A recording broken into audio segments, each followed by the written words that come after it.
দিন কয়েক আগের ঘটনা। আমার বাসার হসপিটালের সামনে দিয়ে হেঁটে যাচ্ছিলাম। হসপিটাল এলাকায় সাধারণত খুবই লোকারণ্য থাকে।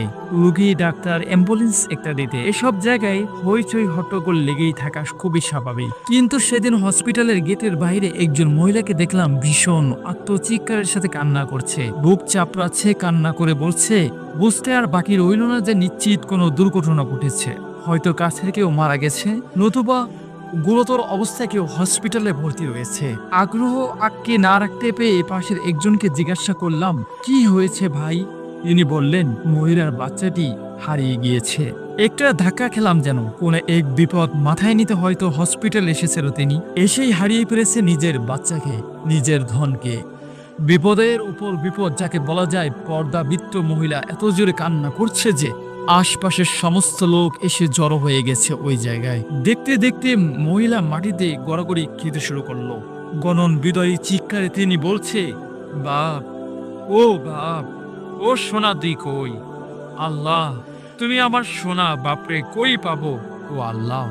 আমি নিজে যেহেতু একজন বাবা, তাই সন্তানের জন্য এরকম মায়ের এমন আহাজারি দেখে বুকের ভিতরটা বিশদে কেমন যেন ছেয়ে গেল। মনে মনে আল্লাহকে বললাম, ও আল্লাহ, মহিলার বুকের ধনকে তুমি সযত্নে মায়ের কাছে পাঠিয়ে দাও। আমার কিছু মেহমানকে স্টেশন পর্যন্ত রেখে আসার জন্যই বের হয়েছিলাম, কিন্তু এমন মর্মান্তিক ঘটনা দেখে খানিকটা বিমূঢ় হয়ে পড়েছি।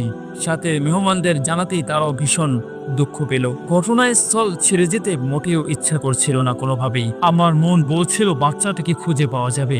সন্তান হারিয়ে তার বুক ভাঙ্গা কান্না দৃশ্য তো দেখলাম, সন্তানকে ফিরে পাওয়ার পর কি অবস্থা হবে সেটা দেখে ইচ্ছা করছিল। চারপাশে কেমন অস্থির হয়ে পড়েছে এই ঘটনায়। নিস্তব্ধ হয়ে পড়েছে পুরো হসপিটাল এলাকা।